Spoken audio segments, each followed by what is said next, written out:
Labdien, mani sauc Viola Vīksna.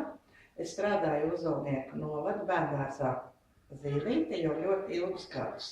Mūsu iestādē ir sadarbība ar vācu pedagogiem, ar pilsētu Rudolfštate, un šīs sadarbības rezultātā mūsu pirmskolas izglītības iestāde ir ieguvusi šo Frēbeļa certifikātu, un mēs iestādē strādājam ar Frēbeļa metodēm. Viena no viņa metodēm, kas ir pārņemta no Vācijas, ir šīs pasakas, kuras bērni atdarina uz Frēbeļa dēlīšiem. Tāda mums ir katrā grupiņā, tādiem bērni strādā. Un šīs pasakas skolotāji lasa, un bērni no ģeometriskām formām viņas izliek.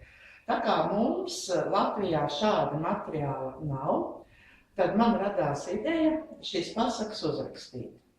Esmu uzrakstījusi apmēram 13 pasakas, kuras viss ir izspēlētas manā grupiņā ar maniem bērniem.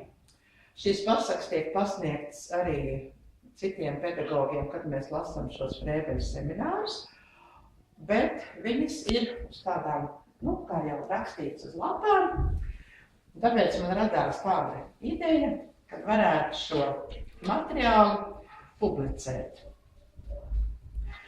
Un tad mēs arī kaut vai tiem interesantiem, kuri vēlēto šo materiālu iegūt, viņam tas būtu iegūstams viņa īpašumā.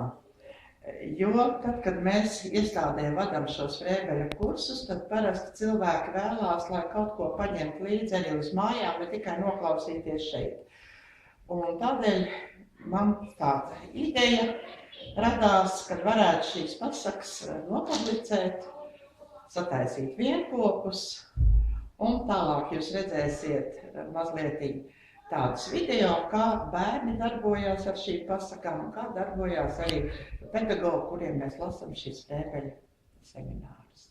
Paldies par uzmanību!